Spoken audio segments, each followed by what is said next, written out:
me again, your mom. It's been raining a lot the last few weeks. It's kind of odd how much it's been raining, actually. Where I grew up, we didn't have perfect weather like we do here. So, on the rare occasions that it does rain, I actually love it. Because when it rains, I look at it as the environment surrounding us being purified and cleansed. I know, it's kind of lame, huh? Well, at least let me explain myself. In the times that I've been depressed, the only thing that would help me out of having dark thoughts was taking a long shower in the dark. When I would get a large wave of anxiety, I would take a long shower in the dark. When I was overwhelmed and wanted to cry in private, I would take a long shower in the dark. Taking showers for me during emotionally trying moments, it was like washing away all the psychological dirtiness off of me. And even if it was just for a little bit after taking that shower, I felt clean. In the sense that whatever was going on in my head, emotionally, psychologically, it was wiped away. The last few weeks, with continuous downpour, it's made me feel that sense of clean again. It's been raining consistently ever since we moved into our new home. Maybe this is some sort of sign from the universe, or just global warming. It probably is global warming. But isn't it a coincidence? A new chapter in my life, this continuous somber weather, my analogy of feeling clean after a shower. I mean, come on. I feel like I'm onto something here.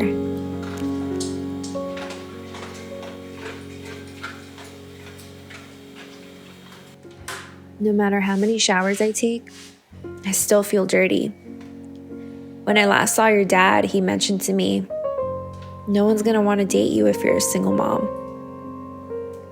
In the moment, his insult didn't really resonate with me. I know he was only saying it to try to sway my decision in keeping you. He wasn't really concerned about my dating life. Unfortunately for him, I'm not motivated by the male gaze. I'm okay if I never have another boyfriend or even another romantic relationship ever again. I'm emotionally scarred, and for the last time, one boyfriend, my relationship with your dad, that was enough for me, for this lifetime at least. I don't have a desire to ever let myself be vulnerable with anyone else ever again. So I'm sorry. I don't think I can give you a stepdad or a father. I'm pretty sure it's going to be just me and you for the long haul. I had a couple stepdads growing up. My first one was my little sister and brother's dad. He was like a father to me. Him and my dad were actually friendly with one another. My dad trusted him with me. He was the first man outside of my dad that I loved and trusted. When I was a kid growing up around him, I was glad he looked at me as one of his own. When people would ask him, he would answer, "This is my daughter." But even so, I didn't have the greatest experience with him.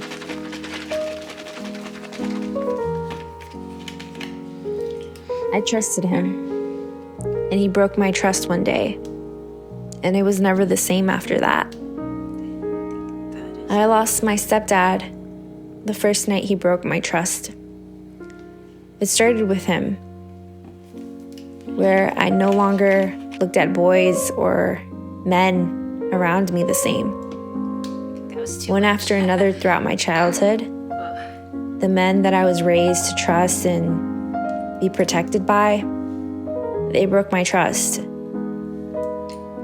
But it was my sibling's father who left me with the greatest impression at a very young age. Family can hurt you too, I guess is what I'm trying to say. I guess that's where the distrust in people began. because my own family members had proven to me at such a young age that they can't be trusted. Growing up around my younger sister and brother, I carried a heavy burden of guilt because the same way I lost a stepfather, they lost their dad, their father. I remember Stephanie telling me once, she was probably like 5 or 6, and I was maybe 11. It's not true. He didn't do those things to you. You're just jealous because you don't have a father.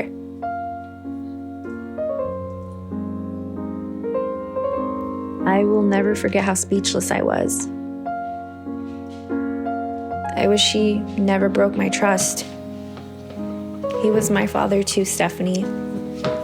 He taught me how to ride a bike. He would make me stay at the kitchen table till late at night until I learned how to do long division. He taught me how to play soccer. I didn't have the courage to say anything back to my sister back then, even until this day.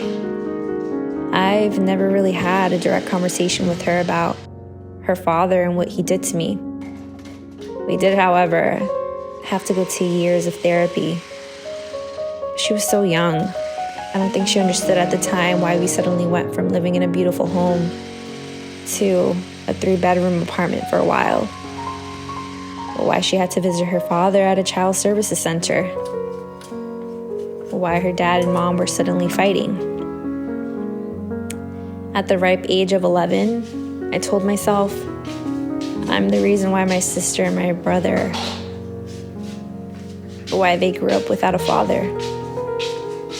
I know what it's like growing up with a father who exists but never sees you, doesn't remember your birthday, leaves you with your grandma to take care of you, barely speaks to you. I know it all too well. I never wanted my siblings to experience that because there is an emptiness in a person who comes from that type of dysfunction. And every day since that moment in time, I've hated myself for destroying my younger siblings' family.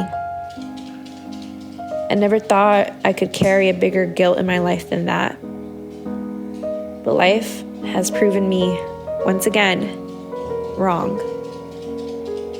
I don't know how I'm going to face you with a smile every day, knowing I'm the reason your dad and his family have chosen not to be in your life. Are you going to yell at me the way my sister yelled at me back then too? You probably have by this point. I'm sure eventually you may find me inadequate, and I don't blame you. I guess it's not far from the truth, I suppose.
got this on Amazon for my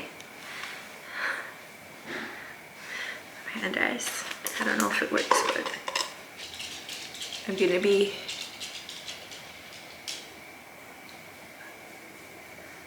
be looking useful.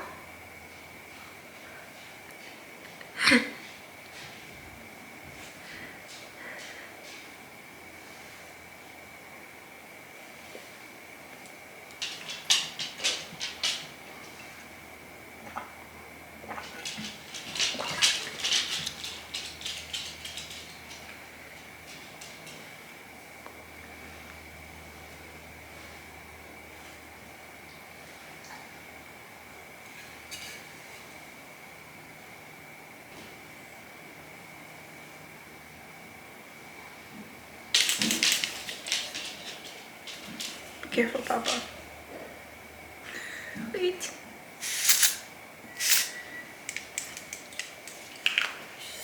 You want some? Wait, actually, I don't think I should put this on your face.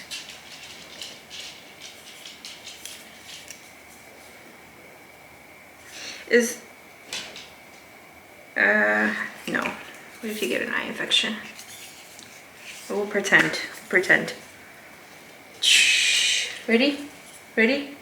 Shh. Do you feel it? You want some more? You want some? Shh. Shh.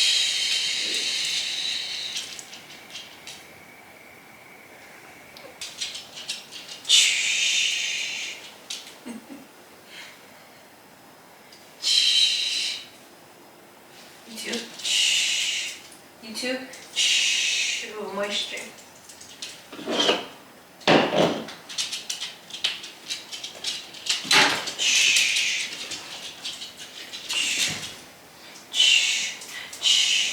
Ready?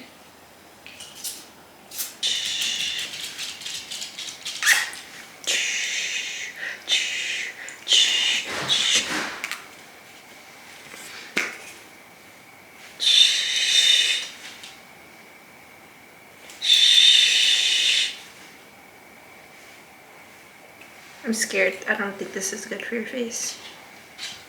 No. Wow, now you're so moisture.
Although what I experienced growing up was sad, traumatizing, and honestly messed up for anyone to have to experience something like that at such a young age, I don't blame my parents or their parenting skills for why I ended up in those predicaments. Yes, I don't like the way my mom handled herself or me under those circumstances, but I don't carry resentment or hate towards her for it. I just don't agree. Or I wouldn't make the same decisions with my own child.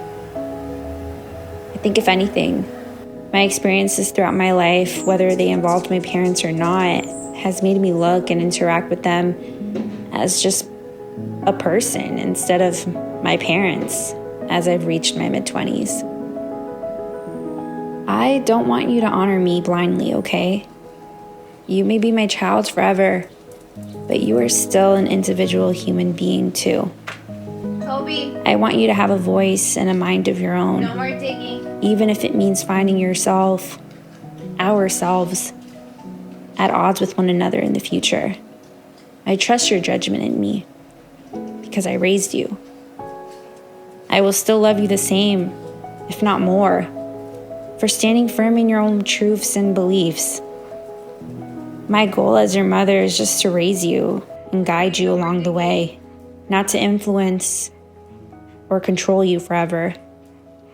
I hope that when you get to watch this back, my words have proven true to you. No more digging. That's enough digging.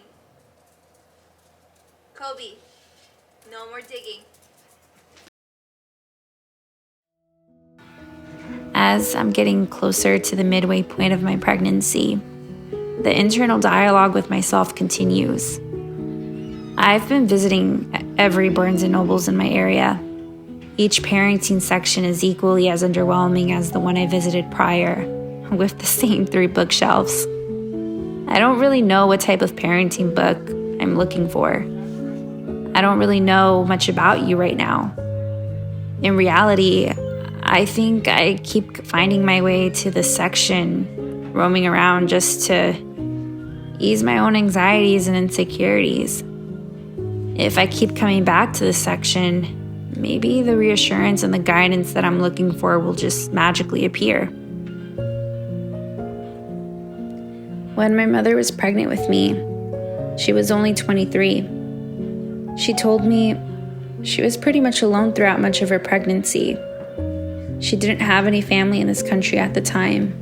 The only family she had was her younger sister. My dad was always working. My mom pretty much experienced her first pregnancy journey alone, just like me. Talk about generational curses, huh? My dad, he wasn't there when I was born either. He was working. But his name is on my birth certificate, and he did in fact sign it. They didn't last much longer after I was born, but my earliest memories are with my dad.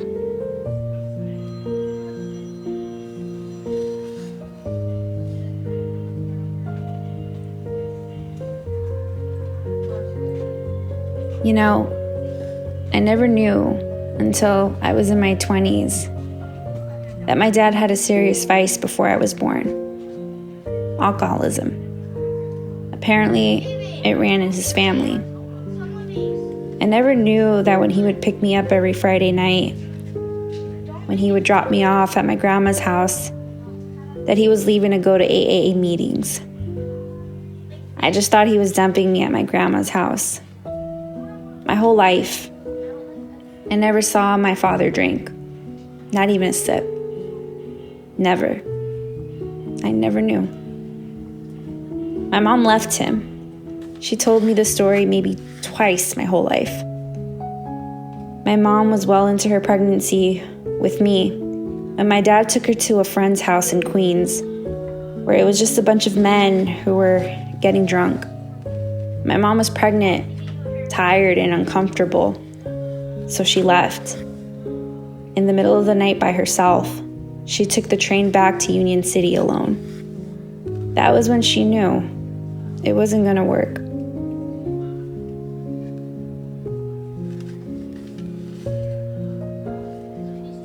My mom, she has a huge storage box with pictures of me when I was a baby.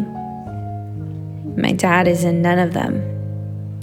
I don't have a single picture as a baby with my dad. My mom told him she was going to leave him, and he wasn't allowed to see me until he got sober. So they got a divorce, and my dad got sober.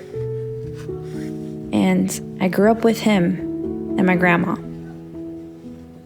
But whenever I miss his face or I start to forget what his face looks like, I don't have any pictures of him to look back on. I asked your dad if he wanted to sign your birth certificate so you can at least know his name, where your last name comes from.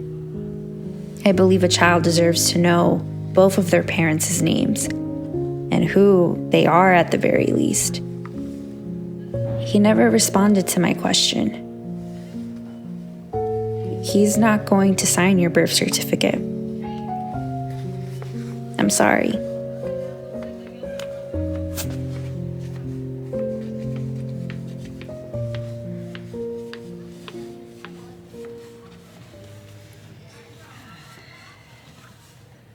That was such a cute book.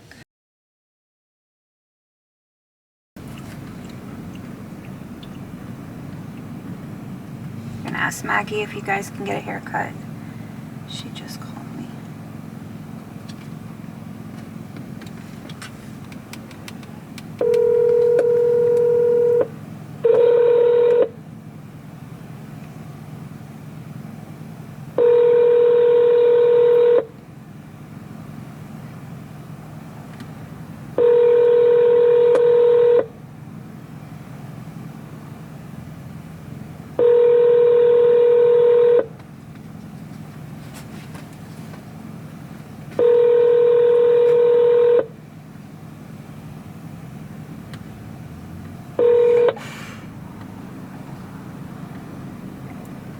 Hi, hello. This is Maggie, the pet grooming. I'm so sorry I couldn't pick up the call right now.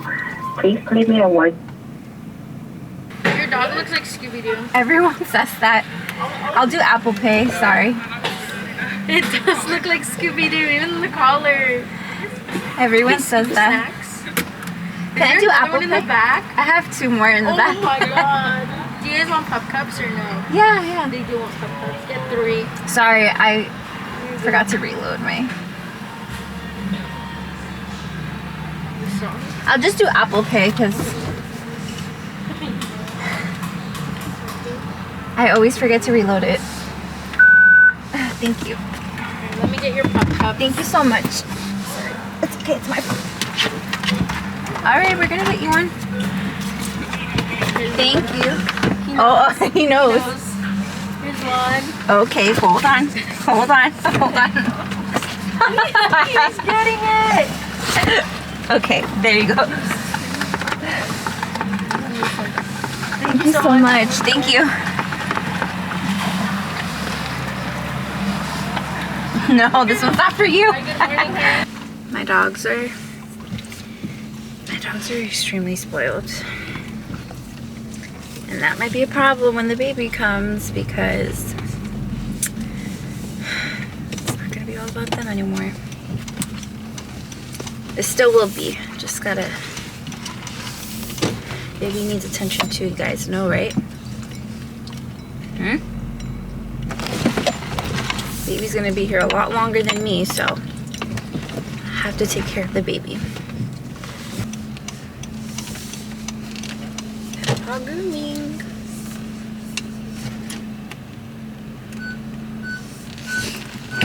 Okay, right here.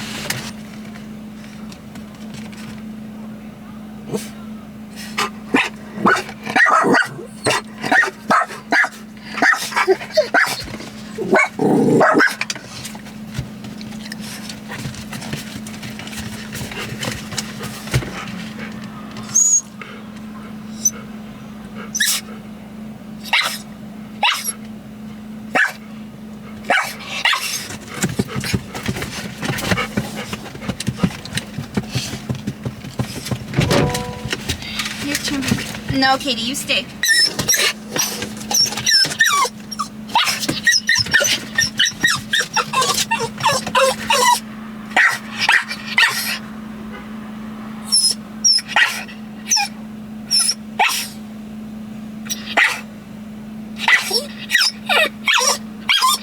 So, before I moved out of Koreatown, Maggie used to cut Katie and Cody's hair.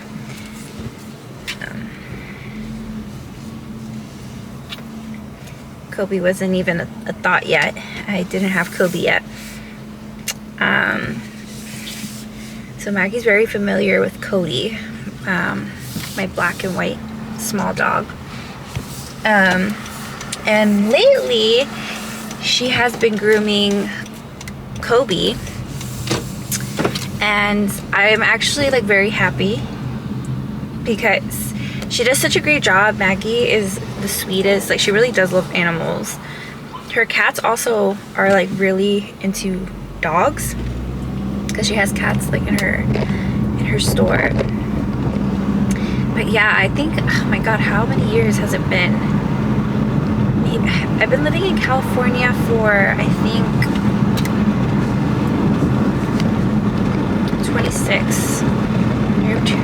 4 years now. And then I moved to Koreatown. And why I'm so happy now that Maggie's doing the grooming is because not only does she do a great job, it's also a lot cheaper. I pay $45 for Cody, and I pay $50 for Kobe. And back in Koreatown, just Kobe alone was almost like 90 plus tips, so like 100 and some, like 120 I would usually pay every 2 weeks for Kobe. And I love the spot too, but I feel like she really does take her time. And she always usually says yes, even if you're like a walk-in. So I really love that about Maggie. Yeah, so it's just me and Katie. Katie doesn't really get grooming too often. She just gets her nails clipped. Her nails grow really fast. So Maggie did say Kobe would take a little bit longer than Cody. Cody usually takes like an hour and a half. But I know Kobe's a lot bigger, and he doesn't get a haircut. He gets the de-shedding, nails clipped, and then bath. So I guess me and Katie's in the back seat. I'm surprised she hasn't jumped over to the front seat, but maybe, I mean, not jinx it. Katie's very, very needy, so I'm surprised she's being really, really good in the back. She's just sitting there. So I think what we're gonna do in the meantime is, I think what we're about to do is, I'm gonna go to the bank, take out, oh, Maggie is only cash, by the way. If you guys live in this area, Maggie is only cash. So I'm gonna just go take out the money right now instead of waiting last minute.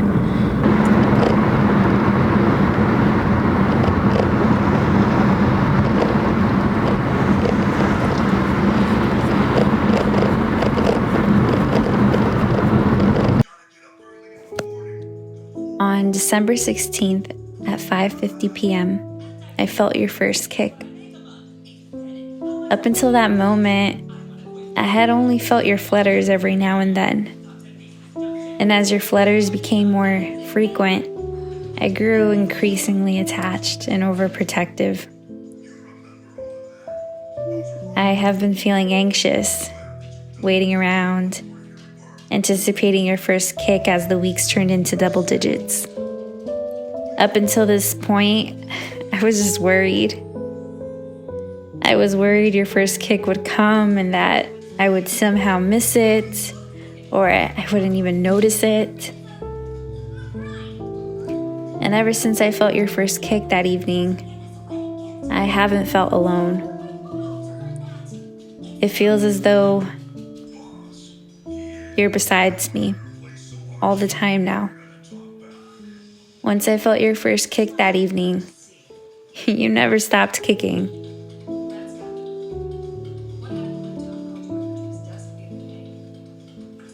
You kick me the most throughout the day, when I'm either sitting at my desk working or I'm laying still. Sometimes, I think to myself, maybe you're kicking me to check up on me. Make sure your mom is okay. Is she all right? Is she still awake? Because you feel no movement coming from me. But in reality, you're probably just kicking me because it's probably starting to get really cramped inside of there. Or you're probably stretching your tiny little arms and legs. I usually know you're sleeping when I'm walking around or I'm moving a lot. I think you kind of like it. The more that I'm up, the more that I'm out and about, the more still and quiet you are. I read online that babies like it when their moms are moving around because it's like rocking motion that puts them to sleep.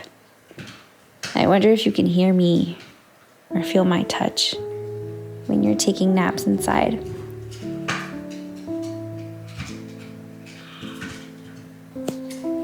The night I felt your first kick, I remember I couldn't sleep. There was a tiny human being inside of me who suddenly started poking me from the inside. And the emotion I felt was similar to the one I experienced when I had my first ultrasound appointment and heard your heartbeat for the first time. I cried that night in bed as you just kept poking me. Your baby had their first kick on December 16th at 5:50 p.m. I was sitting on the couch watching television with my dogs, and baby kicked me for the first time. He hasn't stopped kicking since. In fact, he's kicking me as I write this message. His kicks are soft, but with each one coming, they are getting a little stronger. Congratulations, Abraham. What am I even saying? He doesn't care whether you kick or not.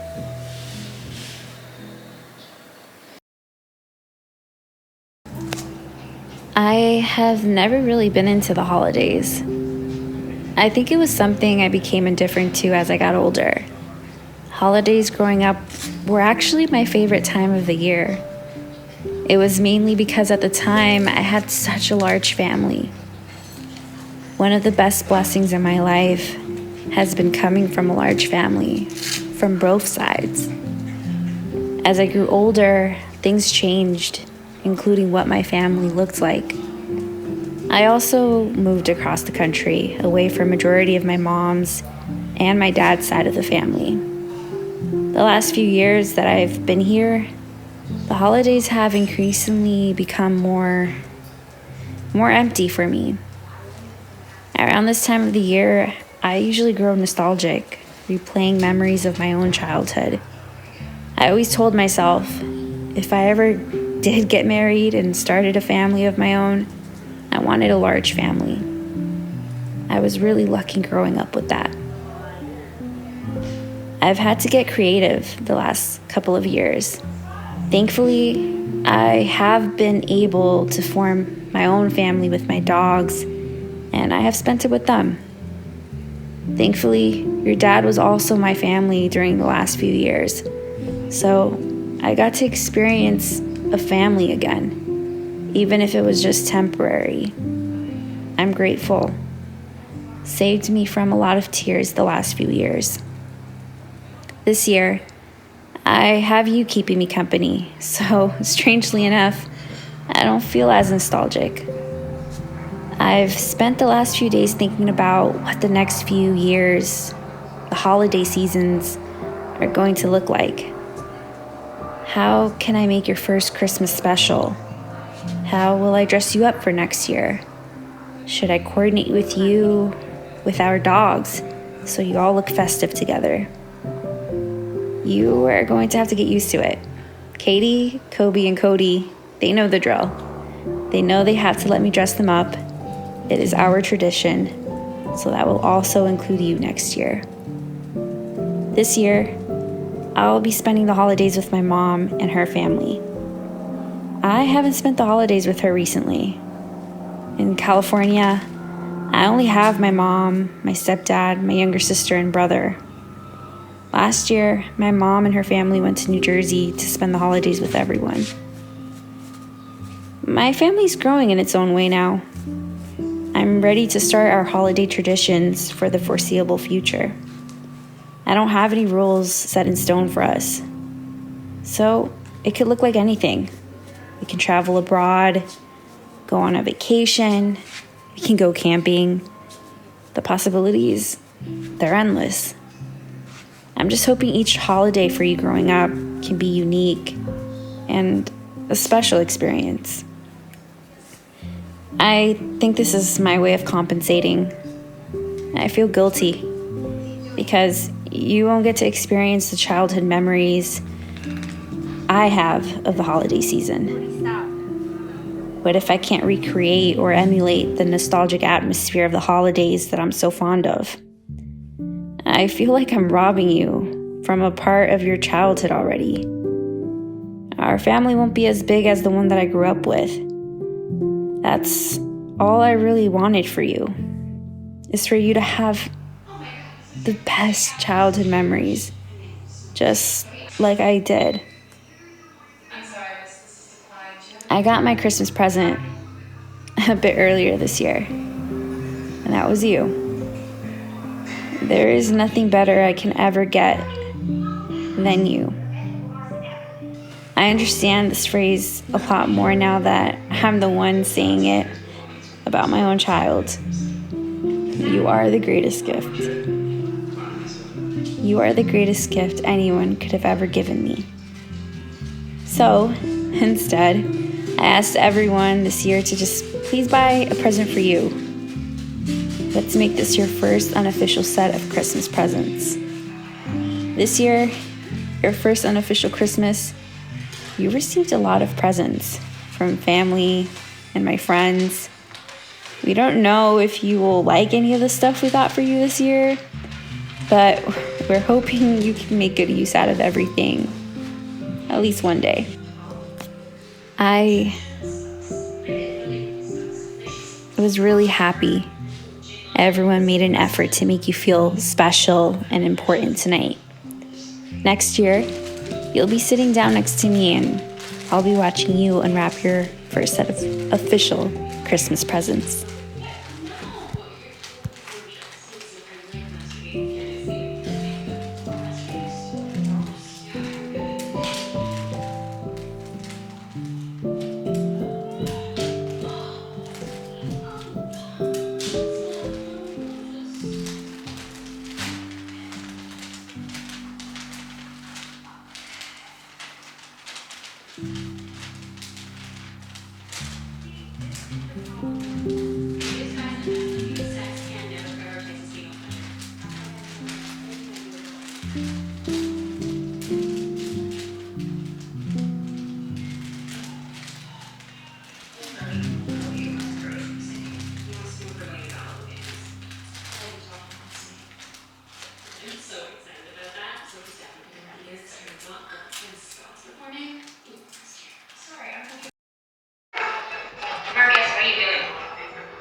¿Todos? All of them. No. Well, 2 of them are for baby. Oh. 2 of them from baby. Well, she's a grandmother. She's Yes. helping me a lot. That's the grandma.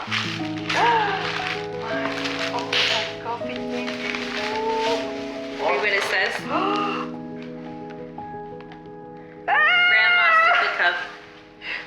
But that's only for her coffee. Oh, now everyone's gonna know you're old.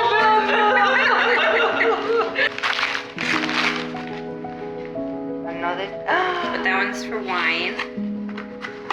Another grandma thing. Do you get it? The sippy cup reference?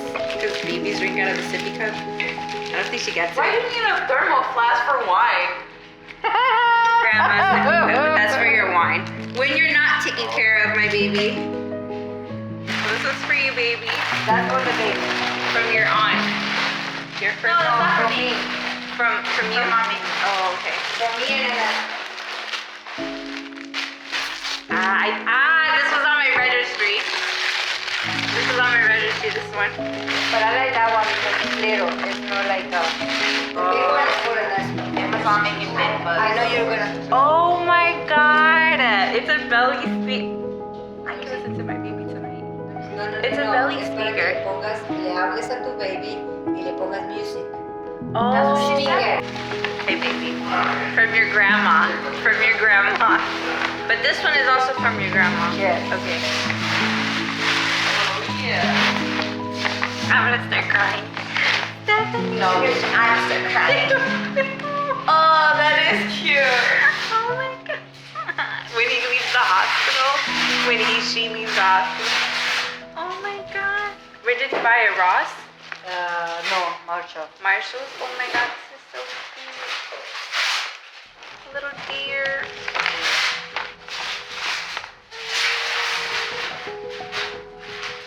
You think this is gonna fit him when he leaves? Es newborn, yeah. Eso lo va a dejar the 1 to 3. Oh my god. Because they grow fast. Oh my god. This is gonna come out of him. He's complaining that he has pain. Oh yeah, I bet. Look, you like it?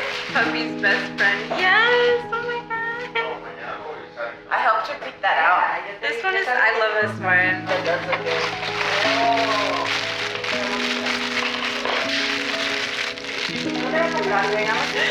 That was great.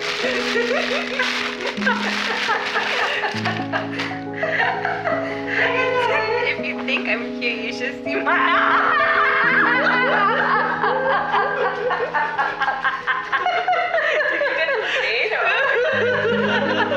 I'm gonna start crying. Oh man, so cute. And when Stephanie sent me the picture, I was laughing. Oh my god. I was dying. Let me see it. Oh, did you get this made or was this already a thing? It was already a thing because I saw the Theo version, like the uncle. If you think I'm cute, then you should see my uncle. And I was like, oh my god, I need to get it because I was looking at baby stuff to get. That was the first one. I was like, that's so funny. It's so small. And I got it in gray because of unisex. Yes, unisex. Yeah. This is the present that Stephanie got me. Probably like my favorite. I've been having so much trouble side sleeping. But tonight, everything changes. Oh, I think Katie and Cody are getting comfortable. Say Merry Christmas. Merry Christmas, little brother. You ready to break it in for me, Katie? And Cody looks like he's been caught in the act.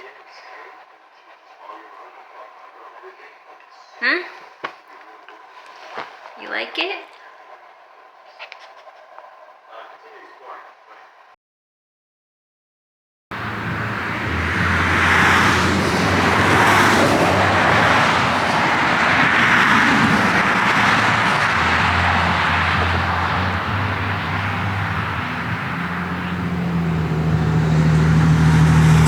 Your dad never reached out with a Christmas present for you. I mean, he did tell me he wanted nothing to do with this pregnancy or you. I spoke with him 2 weeks ago. He's not working and is barely scraping by. On the bright side, he's in coding boot camp. I don't believe your dad. I give up. Your dad thinks I forced him into this situation after not wanting or being willing to terminate my pregnancy. He made it clear to me months ago he wasn't going to help out throughout the pregnancy until after you were born. He didn't flat out say the word, but he made it very clear if I did not terminate, he was not going to be happy about my pregnancy or support it. But that it was my body and it was my choice at the end of the day. But that he would not be supporting my choice and he's being forced into this. I'm not ready to be a father, and I don't want this baby. I hate this baby because I hate you. I don't know if this is the right thing to do or not, but I don't ever want to speak to your dad again. I will buy you a present next year on behalf of both of us, because I know he's not a bad person. I just don't know what's up with him. This isn't the person that I once knew. I never thought in a million years we would be at odds, especially like this. But we are, and until you can stand in front of me one day and tell me what you want me to do as your mother, I have to make this uncomfortable decision and take the initiative for now and leave him here, right here at this very spot. And once I come down from this trail, the tears and all the things me and you want to say to him, they have to stay here. They have to. And we can come here whenever we need to vent about how we are feeling about him, cry out our frustrations towards him at this very spot. But any and all sentiments, they have to stay here and only here. He doesn't want to be your dad. I'm positive. I know him. He will make a great dad to someone one day. But I can't force him to give you a chance, no matter how much I try and advocate for you. I'm exhausted, and I've been exhausted for a while now. It hurt, and it hurts. All the things he said towards you and how he felt about you. And even so, I had to put my own personal sentiments aside, my dignity and my self-respect, and reach out to him as your mom. Your dad is not being kept away from being a part of your life. And your dad is not being kept from contributing at any capacity towards this pregnancy and your childhood. And I want you, and I need you to know that. I'm sorry, but Abraham cannot come with us into the new year. And Abraham, happy holidays from my family to yours. We are your family too.